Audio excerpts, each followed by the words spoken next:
The Mannin Line with Andy Wint.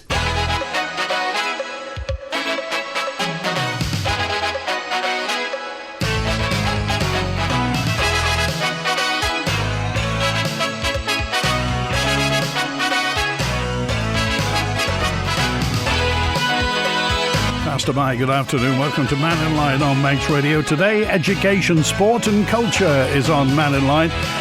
Political members Sara Maltby MHK, Paul Craine MLC, and the Minister is here, Daphne Caine MHK. So anything you'd like to raise regarding education, sport and culture, then by all means call 66 13 68.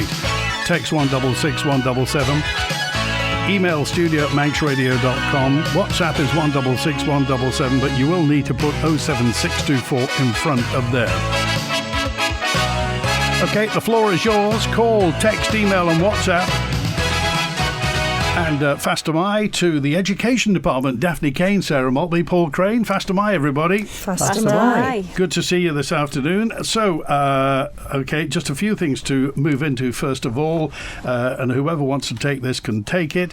And it is almost a year since the external investigators, Tribal, were brought in to conduct audits of the Isle of Man schools because, of course, we don't have Ofsted anymore. Have we had any results, Daphne Caine? Yes, we have. The first year they undertook 15, I think it's now 16 schools have had their validation inspection, and 2 or 3 services that the Education Department runs as well. And when they are finalised, the reports are put on all those different schools' websites. Okay, so will the results, recommendations be published? The assessment, the validation, inspecting the school, they're current. If you go to Castle Rushen was one I read. Other schools, the most recent I think that was undertaken this last term in September was the Williston School. But as soon as the report is finalised, the schools put that report on their website so that parents can see the outcome of that inspection. Okay, can we retread again then? Why not Ofsted anymore?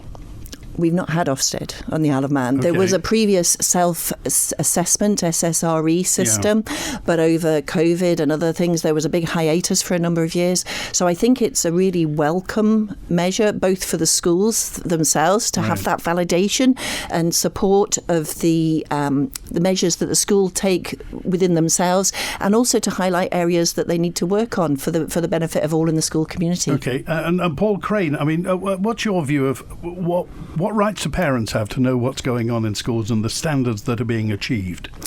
Yeah, I think the parents have considerable right to know what's going on. I think they are, in general, well informed by the schools and by the department. When you say how well, down to the details of operational issues, schools, a school the size, one of the schools in the Isle of Man with more than 1,500 pupils, that's an awful lot of people to be trying to communicate with. But there are opportunities for the parents to visit the schools. There are parents' evenings relating to their children's work and so on. So the schools are always trying to be open about what they're doing, and no reason for them not to be. And what would you say to parents? I mean, how much does the department kind of recommend almost that parents are involved in schools? Because some parents are, let's face it, hyper involved in schools, and some parents never show up in 7 years.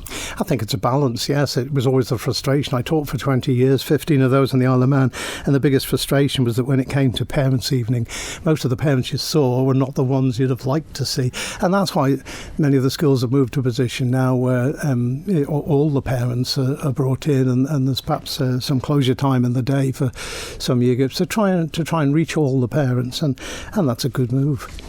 Okay, and the cost of primary school meals is rising in November, Daphne Caine, is that right? It is. It's going up 15 pence on a meal, and the balance in this is it's gone up a total of 25p since 2019. So we are probably not keeping pace with inflation. I'm not sure on that.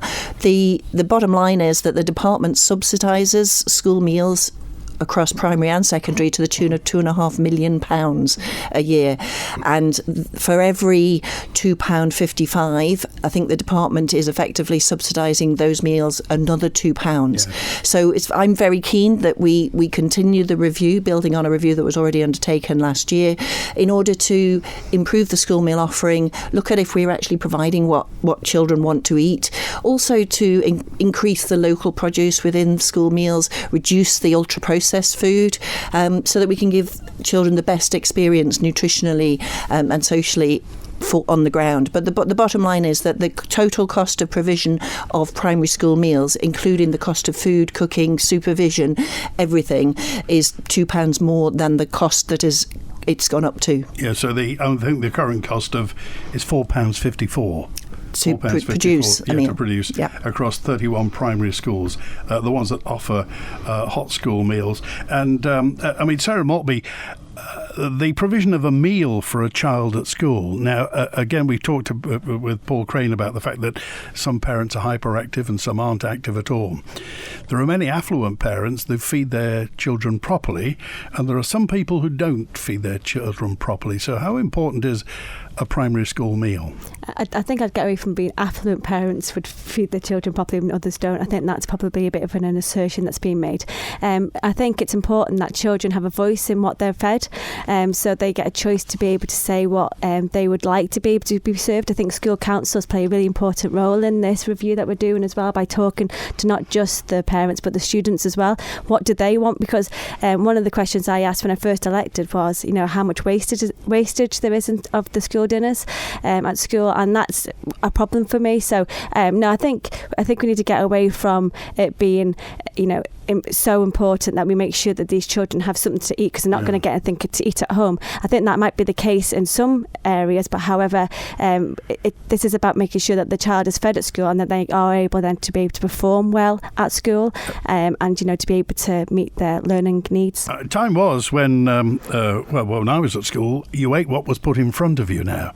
So what happens? Who sorts out the menus for school? Is it a departmental thing? Is it a school thing? There's lots of stakeholders in how we get to this position in the first place. But I think it's important that we take lots of considerations into play here, to make sure that what we're actually giving to the children is something that they're going to eat. There's no use feeding children and coming up with all these ideas about what would make a perfectly balanced meal if the kids isn't then going to eat it. We need to find something that they're going to enjoy, that they're also going to feel like it's nutritionally benefit for them, but also, as Minister Caine said, reduce the impact on the environment as well, but where these meals have come from. I think it's just important that does the department have any sort of view on, and again, I'll make another sweeping generalisation, bad breakfasts?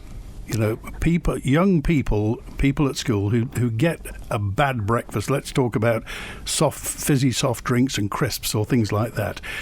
Anybody who lives near a petrol station that's near a school will see that all the time. Well, as a parent of 2 young children, I have one who will eat me out of house and home for the morning. Who'll have cornflakes, he'll want a croissant, he'll want all sorts of fruit, and then my daughter I'll do well to get her to eat one item of food before she leaves for school. So that's the difficulty, is that we're trying to find a way to make sure that children are eating and eating well, but it's also very difficult to sometimes get that to translate to the kids. At the end of the day, they need to be invested in this and be bought in. They need to know that we're doing this for their best interests, and actually by listening to them and involving school councils, by involving their voice, then hopefully we'll be able to come up with a school meal review that works for them as well. Daphne Caine? There's also an education piece, part of the nutritional information, what's good for your health, what's good for your brain activity, what's good for your teeth as well.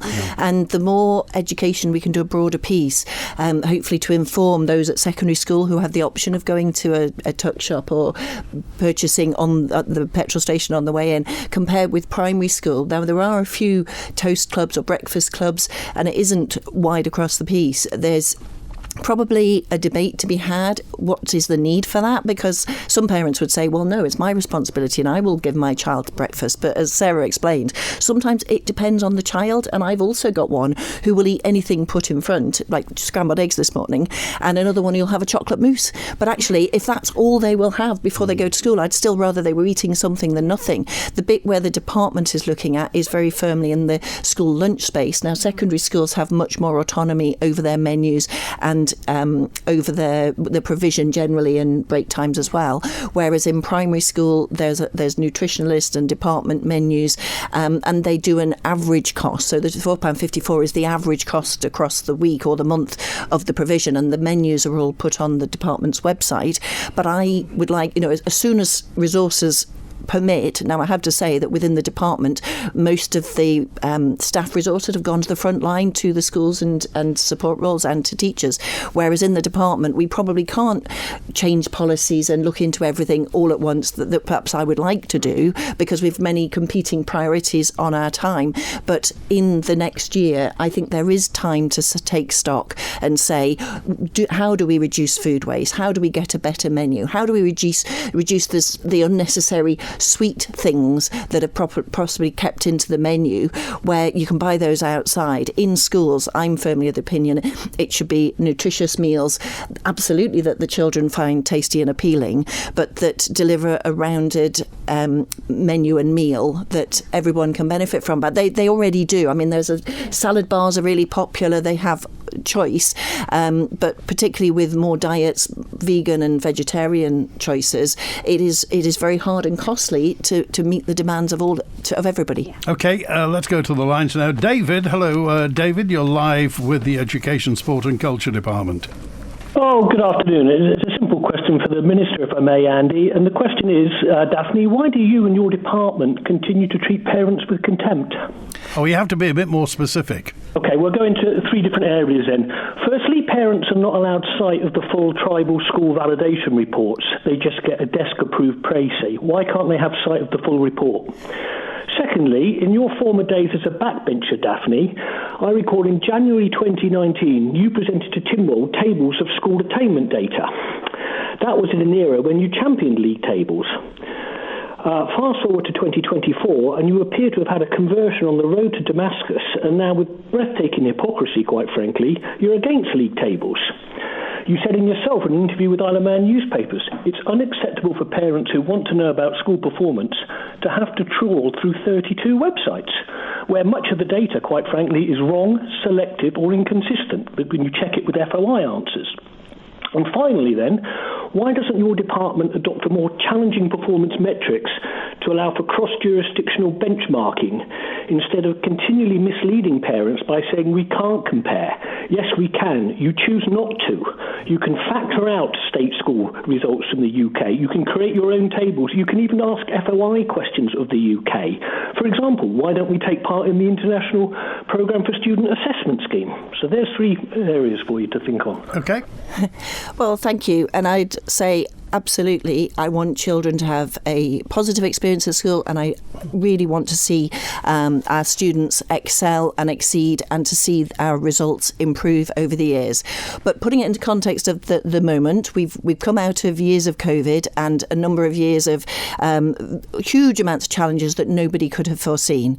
And in terms of the data and having league tables, every education professional I have ever engaged with is not in favour of that happening at all. And actually, when you say that you have to go through 32 schools to get the data, well, most people's children go to 1 or 2 schools. They don't go to all 32. And actually, what's important is how your child performs and how your child progresses and attains and fulfills their potential. So all the educational thinking, and I defer to my 2 colleagues here with both first-hand experience of working in the school systems, but our results this year are an improvement on last year. Well, that's a positive, and and well done all the students and the teachers involved.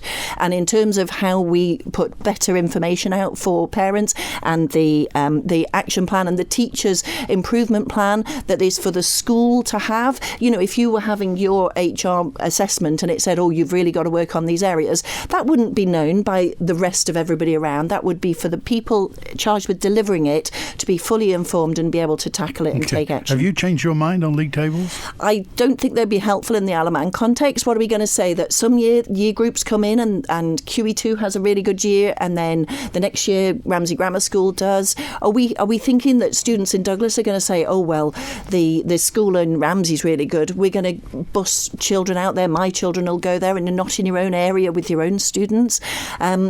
Children vary, students vary, different challenges factored in.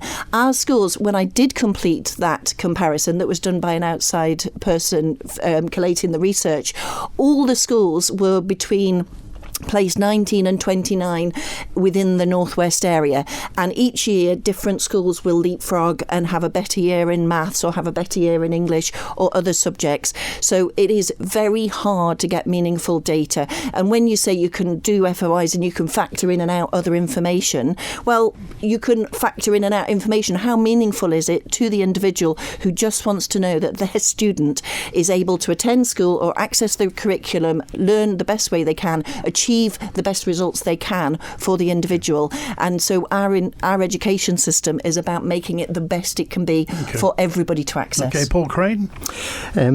Specifically on the league tables issue, the league tables are so flawed when you get involved in them, and we really do have so many differences between schools in the Isle of Man, schools in England and Wales. But just taking an Isle of Man perspective, as the Minister said, the performance of a year group in a particular school passing through 1 year compared with the next year and compared with the year before, there really are differences. I worked as the coordinating advisor for 11 to 19 education in the department for 15 years. I often had parents saying, we're moving to the Isle of Man, which is the best school.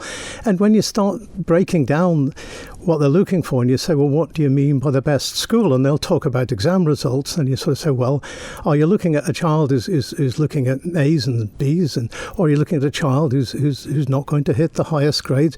And when you narrow it down, what they would want from a league table, they say, if I knew the position of the league table, well, you've just told me your child is expected to get A's and B's. Do you want to know which school did best for A's and B's? Because the school that did better on the C's margin was this school. The school that did better A's and B's was that school.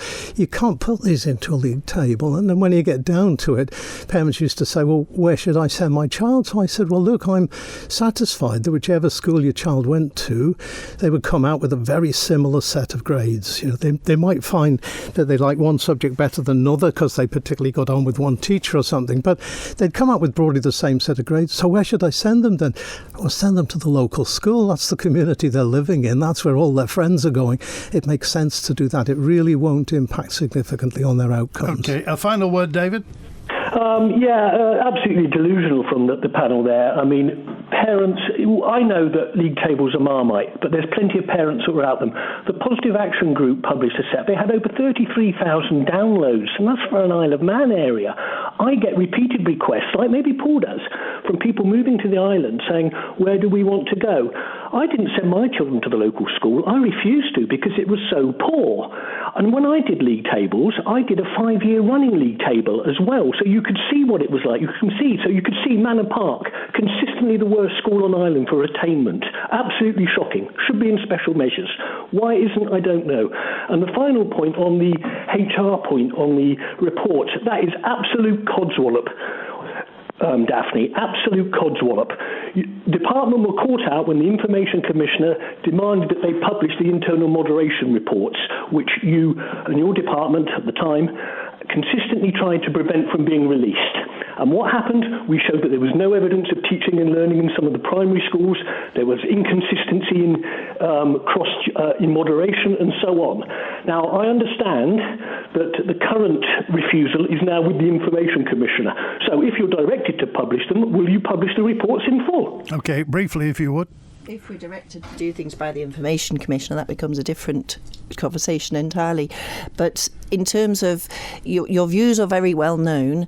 I have to say, since being in this position, other than you, I haven't had any contact from people putting pressure on to publish league tables or this kind of data.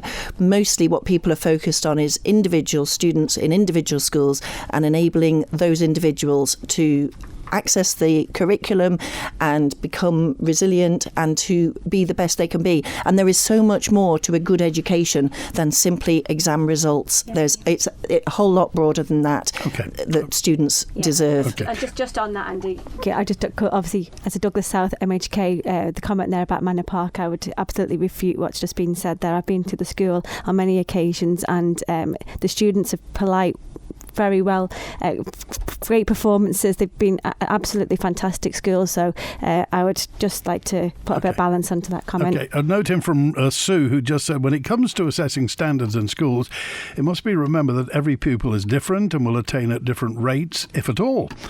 Teachers can only do their best, but they can't perform miracles. Basically, you work with what you've got. As long as what's being offered is the best possible, then results aren't necessarily an indication of a successful school. A note in from Sue. Julian, you're live with Education, Sport and Culture. Hi, Andy, and hello to Daphne, Sarah and Paul. Mastermind, Julian. Hiya. I'll go quick. First question. With today's news that the Isle of Man is the highest suicide rate in the UK, what's the current condition of students who were adversely affected in their learning development phase by the COVID lockdowns and masking during 2020 and 21? And if there was a similar future situation like that, would you support further lockdowns and masking for students and indeed their parents, or would you stand against it? Okay, who wants to take that? If I start, so there is a big focus within schools on mental health support.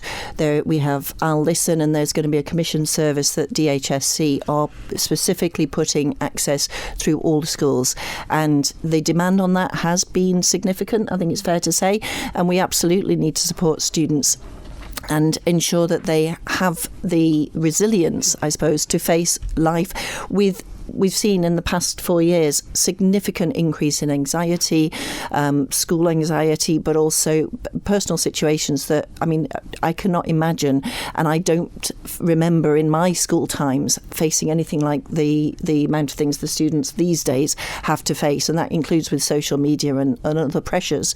But there is support within schools. I don't know if... Paul Craine? On that issue of would we lock down again, I think we're still going through the lessons learnt from the pandemic period, and as time goes on, the picture of exactly what happened and who was affected begins to change as you look at issues relating to how young people present themselves at school. As an ex-teacher, did you make sense of it? How it impacted the pupils? I think at the time the lockdowns appeared to make sense in an Isle of Man context. We were locking down island-wide. It wasn't just a school thing. It was a broader thing than that. There were huge concerns. There were people at home who were very vulnerable and had children couldn't attend school in the day, go home at the end of the day and so on. It was a very complicated area. But, I think the questions about, in the UK as well as the Isle of Man, how effective the lockdowns were at times, were they right to happen? I think broadly we came out of it very well. We had a period of time here when life was normal, when it certainly wasn't normal off island, and then we had some other more difficult periods when the doors opened and so on. But I think it's very hard to make a judgment on the decisions made at the time. With hindsight, we might do things differently. But I think that's why it's so important that we do look at what happened during the COVID period and what the outcomes have been. This outcome that our young people have greater anxieties, greater mental health issues in many ways, and the queues that have now built up to get through CAMS and things like that, they were not things that were anticipated at the time, but we've got a much better understanding of this now, and I think we possibly would do things differently next time around. Okay. Julian, anything else? Yeah, I agree. I think the fact that suicide doubled in 2020 and have continued to be bad, I think lockdowns are a really bad idea. Focus protection on the people who need it much better. I'll mix two questions. Can Daphne give some details on the school curriculum on the island at the moment in terms of what's the climate change tuition that's being taught? And then quickly at the end, if you could just say what is the future funding situation for the Southern Swimming Pool, as that seems to be a little bit vague at the moment. OK, Daphne Caine.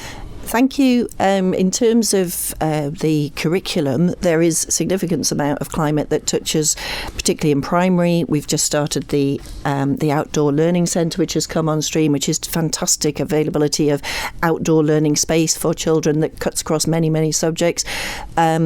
In specific climate science, though, I think actually I go to Paul Craine on this as a former teacher of that, and I think there's what is taught is within individual schools. Yes, there's a great deal taught and has been for a long time. I was teaching down at Castlerush until 1999, and we had geography on, we had climate change or global warming as it was being called then on our A level from the early 1990s. We were certainly teaching it through the Earth Summit at Rio, 1992.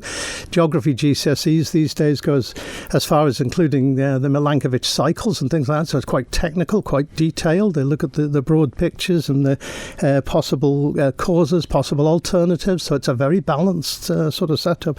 But it's covered too in various sciences. It might be covered in subjects like moral issues in PSHE and things like that, environmental issues.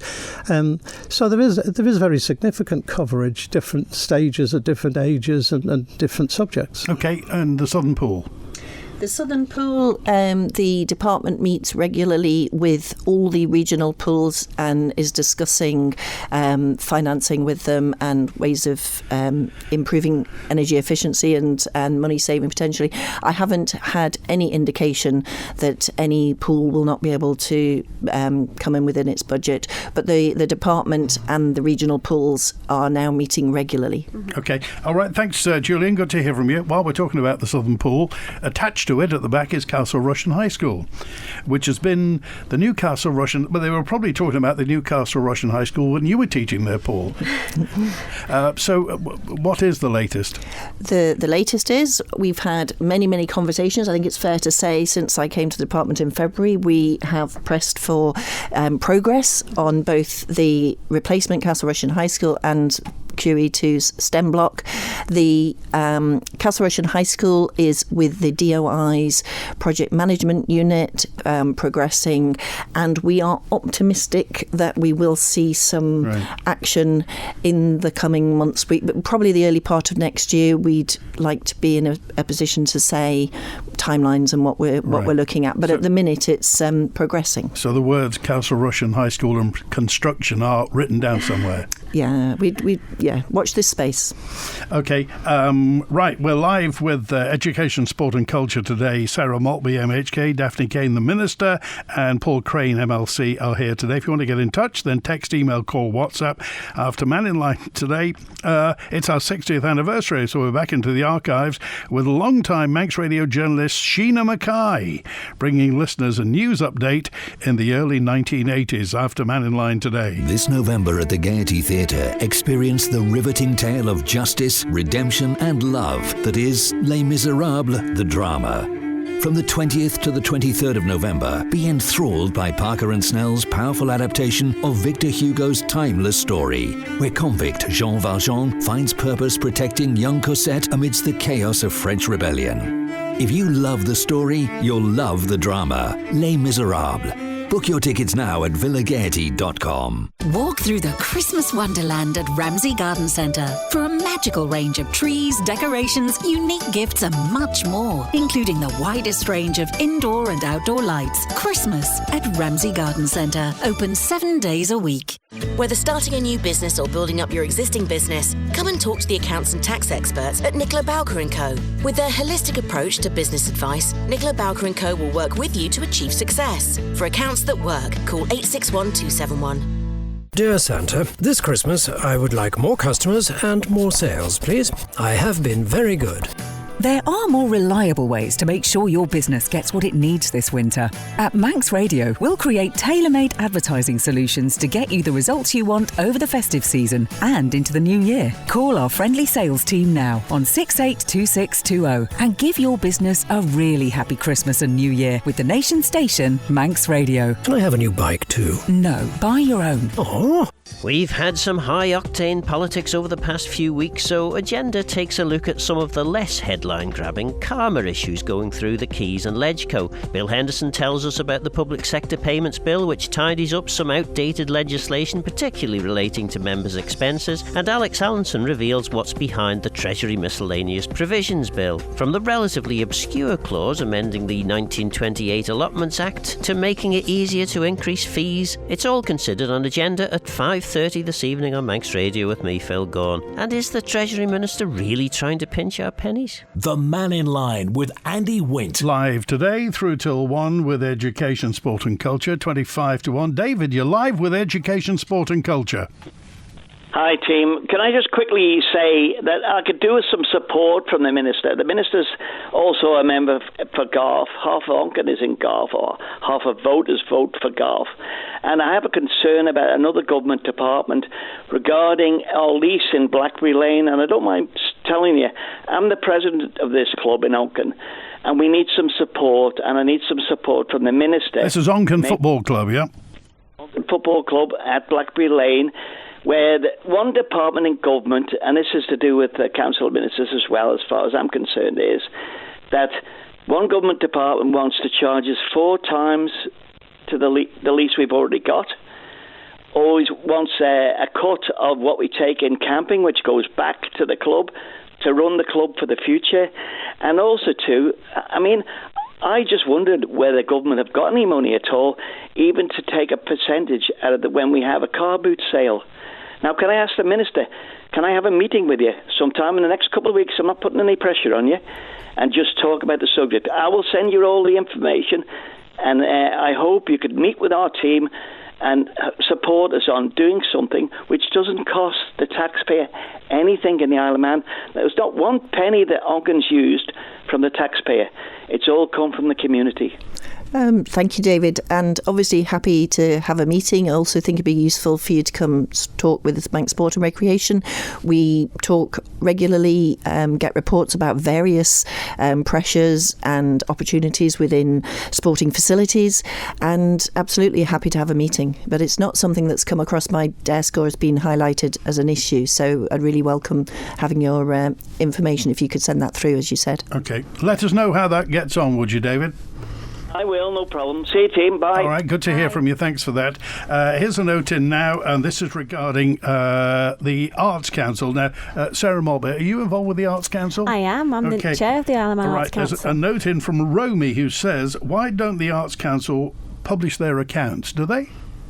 Yeah, it'd be all on the website. Is there a list of who Arts Council grants are given to somewhere? There's an annual report every year that's produced, and that is available, which would say who is, what genre or what area has received funding. Obviously, you've got to be careful with some information that you share, but there's in general the information of who's been awarded is publicly available. Who's in charge of who is the Arts Council now? Who's in charge? So the Arts Council membership is made up of volunteers who've put themselves forward just because they're really keen on progressing and seeing arts and culture be, really supported on the Isle of Man. And then there's a team that sits behind that who does the admin work and, the preparation work for them. Where does that sit in the landscape of arts and culture on the Isle of Man? Are they the only game in town? Is that the Arts Council the main distributor of funds? No, they've got the Manx Lottery Trust as well, which I'm also a trustee on. There's lots of different trusts on the island. Culture Vannin, of course, as well. And Culture Vannin, if you look, you will find there's plenty of funding distributors who really want to be able to support, but the applications have to be robust. This is it's so important that we are fair and that we make sure that everybody's given a good shot at getting some funding, but it has to obviously stack up. The case has to stack up, and it can't just be giving money away type thing. It has to meet some. And that's on that's on the website, is it? Yeah, there's guidelines. There's lots of help. And also, just on behalf of Manx Library Trust and the Isle of Man Arts Council, they both have really good websites that tell you exactly what their grants are, what their programmes are, and how you can get a hold of that funding for your community project. Okay, tell us about Mark Cavendish, Sara Maltby. Oh, well, I went to school with Mark Cavendish. He was in my year he was in my tutor group. He didn't ride a bike to school, did he? Well, I knew him more from the dancing days. He was a ballroom dancer, so you never know. He might end up on Strictly now that he's got a bit of time on his hands. Oh, listen, if the BBC didn't know that, they will now. They will do now. Like, I'm sure they're all listening into the Mannin Line.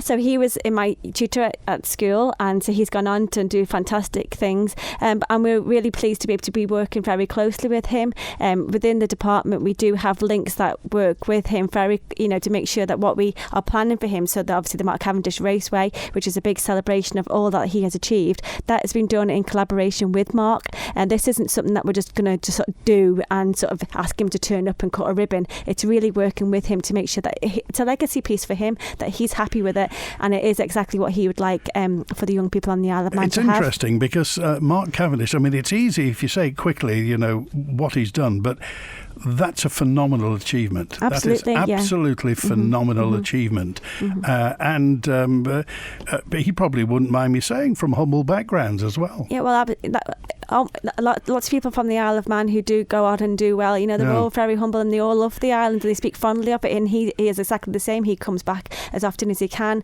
He brings his family here, and when he was here for the lap in August for the kids loved celebrate. That, didn't they? I was talking to his wife and his children there, and they were saying they were going out for a meal tonight, and they were getting a bouncy castle because it's one of their birthdays. They're so they're just so humble and so ordinary. And I think that's the thing about the Isle of Man. We have such extraordinary things going on here that we don't actually realise. I want to shout out to Peter Kennick and Johnny Bellis and absolutely, the rest of them as well. and all the dancers that we have, all the gymnastics people that we have that go away and compete.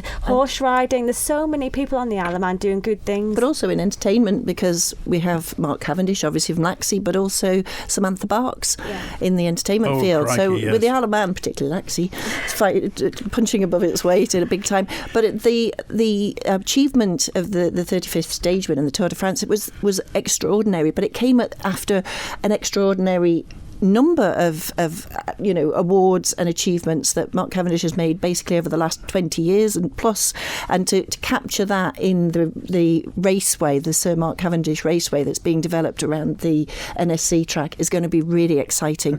And hopefully it's being put together now with the team at the National Sports Centre. Peter says, can you ask Mrs. Maltby what's happening with the Brian Neal sculpture at Niarble? It's gone quiet. Yes, so the Brian Neal sculpture is currently sitting with DEFRA at the moment, I think, to look for planning permission for an alternative site to what was consulted on. So, there'll be more to come from that, I suppose, in the next week or so. Here's one. This is about schools funding. How well, this is for the Minister, first of all, how well do you think the schools are funded? I'm aware of staff who this year have purchased pens, pencils, rubbers, rulers, glue sticks to give to their class to have what they need for the new school year. Teachers have always dipped into their pockets for things for their class, and of course that's often forgotten, but they used to be for extras, not basics. I mean, you go to Treasury for funding for education, sport and culture. How tough are things? Well, we all know that budgets are tight. I think that absolutely students in every age group should be able to access the basic resources that they need, and primary schools certainly have a budget for resources as well as for staff. I'm aware, I was told a teacher had done a bit of painting and refreshing in rooms, and I think that there is that tradition as well, that teachers like to put their own stamp on it and have it nice for students returning. And I never underestimate the huge amount of commitment we have from all the teaching and education professionals on this island for putting the best efforts in to get the best out of students. But obviously, yes, from a department point of view, we will be going for budgeting. There are many demands on the education budget, as I explained. The £2.5 million it costs just to provide school meals across primary and secondary. And then you've got an increase in additional education needs that we are having to accommodate when you're looking at specialist provision centres and the demands on that, the demands preschool. But, you know, as a government, this government has delivered 600 more children now in the preschool age group and in the childcare credits. So I think it's 1,300 under fives are now receiving £4,600 contribution towards their nursery. And, you know, there's only so much cake, and we divide it up and we hopefully put the resources in the best way to support children and families. I was going to ask you, are the rolls going up or are they going down? Well, that's Paul's area. Mr. Statistics. In terms of the highest births in the Isle of Man were in the years 2009, 2010. They're now currently in years 10 and 11. So the school numbers have been rising in secondary schools these last few years. But as the current years 10 and 11 pass through, we might expect some easing off of that. In the primary schools, the numbers are now down on what they were 4 or 5 years ago, and they're continuing to drop. We've had this 43% drop in births over 12 years. So the lowest birth year was 2022 at the moment. So the numbers will go down, but there are so many other things changing in the schools too. We talked before about AEN and special needs and so on.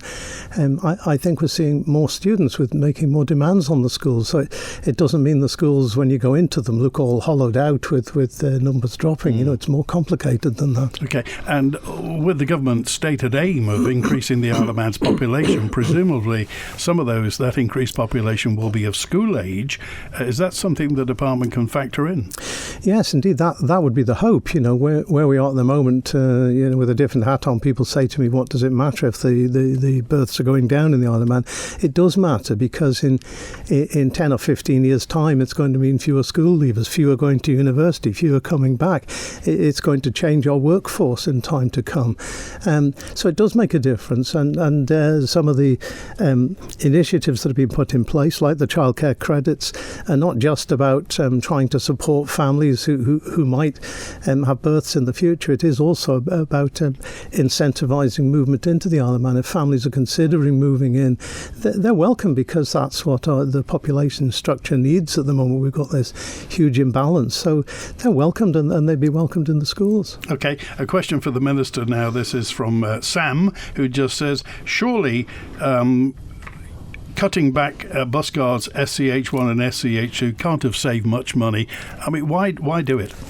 That's a decision by the DOI with the Department of Infrastructure with bus vanning. So it's not education. I'm aware that the department, I think this afternoon, is having a meeting with bus vanning, and we've had a number of concerns raised, particularly about the after-school activity. I know from my own children, you know, if the cut-off is 5 o'clock to be able to use your school card, and the bus is at 5:10. Yeah. So there are talks ongoing to see, you know, what is the best outcome for all students, particularly those who may be doing after-school activities. Got a note in from Jan. This is Jan 126, says, with the changes to their after bus pass after 5 o'clock, it means children who live in the north have to pay to get home from after-school clubs. The bus doesn't leave Ramsey till 5:05, so this is discriminating against the pupils who live in the north. So did you know about it before it was going to happen? Immediately before. Before. But I don't know. Obviously, the department is engaging with the DOI and bus vanning to make certain representations, and I'm aware that I think the 3 leaves Ramsey at 5:10. Any buses serving the north of the island absolutely is just after 5. So there's certain things that perhaps we can hopefully discuss in a positive way with the department is engaged with the Department of Infrastructure this afternoon, I believe. OK. What's happening to the upgrade for the bowl in Douglas? This is a message in from Barry, who just says, I understand it's going to be upgraded for the Island Games. Is this true? Yes, it is. We've got plans to do, I think it's the roof on the or in the main auditorium. There's a number of bids, I suppose, we'd be making in terms of budgeting, but hopefully when the Island Games comes back to the Isle of Man in 2029, there are, just like it was previously in the 85 and again in 2001, hopefully we will see significant investment and improvement in our already fantastic sports centre, particularly based around the National Sports Centre. And that won't just then be a benefit for, that event, it'll be a benefit for all our island event residents, and visitors that come over as well to compete here for different sports. It's one of these things that's been in the planning process from maybe 2 years ago. It's been like it's a long old process to make sure that we are fit and ready, but also that we have a good legacy project for future years. So it's not just make it look pretty for the games. Well, that it has to be something that whole campus, the NSC and the Bowl. I remember the Island Games was at year 2000. 2001. Do you remember when the people from Jersey came over and their jaws hit the floor because of the NSC, the facilities, the Bowl, the athletics track? It looked fantastic. Absolutely. The amount of sporting facilities we have for a population the size of 85,000 on the Isle of Man is far and away beyond what you would have in an average sized town, particularly in close proximity. And we're building on that. And actually the pleasing part of that is the number of particularly young people who are engaged in sport. And the Manx Youth Games opens up the ability to take part in sport at community level. And many of those young people are then enthused enough to go off and join sports clubs and continue in sport. Representing the island at different events. And you just spoke about just briefly before about how we have so many people who go off and represent the island and come back with all these fantastic achievements, and just to get them to that standard is, it's a testament to what we have on the island. Okay, we're with education, sport and culture. University College Isle of Man has been with us now 10 years or so, isn't it? Something like that. So where does it fit in the infrastructure? I mean, they're obviously doing more university courses, more degree courses. Is that obviously an attempt to keep people on the Isle of Man doing degrees in the hope that they'll stay? I think that we are responsive to the changing demands of our students. We're actually reviewing our student awards legislation. We're having many more students opting to study on the island, and also a larger number opting to go into work and study alongside gainful employment as well. So the University College Isle of Man, happily, we've just announced the extension of the partnership with the University of Chester, and that has been extended to 2030, and the benefits of that within the island are that we have very credible high-level tutors and a range of subjects. I think there were 300 students who are ongoing. I went to the graduation ceremony just last month at the Villa. Really happy occasion. A huge number of students in social care to accountancy, all kinds of qualifications and degrees across the board.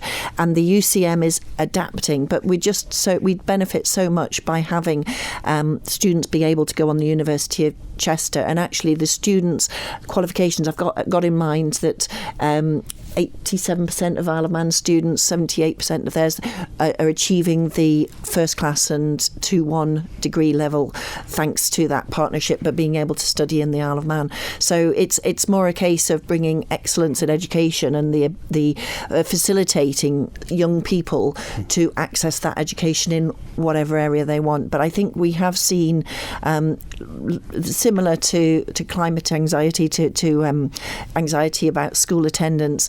There's a big world out there, and there are some perceptions as well of places. Going away to university isn't for everyone, and when you have really talented students, it's a changing picture, I suppose, of making that higher education available on the island. Okay, here's a question for Paul Craine, and it is, how do we attract teachers from off the Isle of Man and get them to stay, because sometimes teaching on the Isle of Man isn't for everybody. People who come from cities can feel a bit constrained here. Is the Isle of Man a welcoming place for teachers, Paul Craine? I think it is. There's a lot of work that's been done to try and make it so. The rates of pay here are very competitive, with pay similar to the London Fringe allowances, with an additional element on top of that. But we have good schools for them to come to. They're respected in the community in many ways. It's a good community to live in. The idea that teachers will come here and stay here permanently, I don't guess is true. These are people, especially if they're younger teachers, they may move in, teach here for 5 years, 10 years, move on to somewhere else. And that's always going to happen. Indeed, always has happened, that sort of routine through. But I think our schools are good places to work. I think the Isle of Man is a great community to live in. I think in terms of attracting people generally to the Isle of Man, there's an awful lot here that we perhaps don't communicate well enough, often enough. And would you recommend a career as a teacher? Yes, I would. Yes, I taught for 20 years and then was in the advisory service. And yes, I think one of the greatest sort of enrichments of my life as a man who's now nearly 70 is when I meet students that I used to teach. Oh, Mr. Craine. Yeah, who are heading up all sorts of areas, local businesses in the public sector and the private sector, and indeed in the House of Keys. So I taught the speaker. All right. It's great to have that and come across them and share memories with them. All right. Thanks for being with us today. Thanks to Paul Craine. Thanks to Daphne Caine. Thanks to Sara Maltby. We've been with education, sport and culture, and back with an open line tomorrow between 12 and 1. If you want to follow up on anything, by all means, you're more than welcome to. Enjoy the rest of your Monday. WINT 60 years serving you as the nation station. This is Manx Radio. A few days ago, we heard the delightfully cheerful Amanda Craig describing her first months as a radio journalist, with the rigours of the early shifts coming into work when most of the rest of the island was still in their beds asleep, and also the technical mishaps that can befall the inexperienced radio hack. She mentioned coming into work with a colleague, Sheena Mackay, who was there to offer support and guidance. Well, here is Sheena reading the news. Notice how, at that time, the Manx news followed on to the international and UK news. And following on from England Dan and John Ford Coley, that's Max Rubine and his orchestra and birds.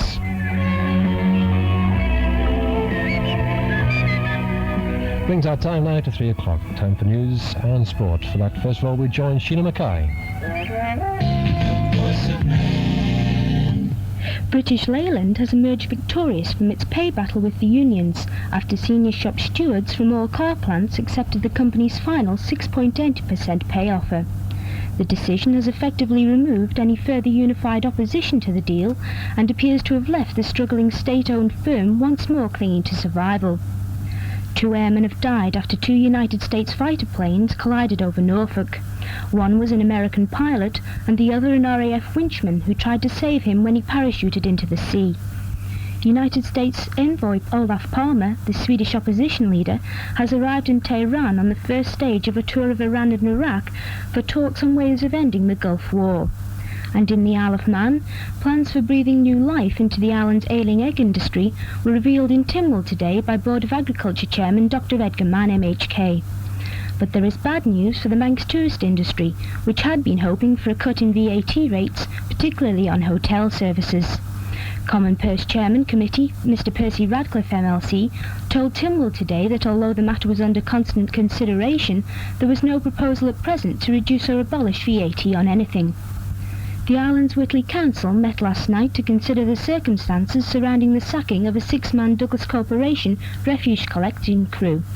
Afterwards, a council spokesman said they were unable to make any comment as discussions were still in progress. And today's Isle of Man weather forecast, scattered showers and strong winds slowly moderating. Part of island life for 60 years. This is your Manx Radio.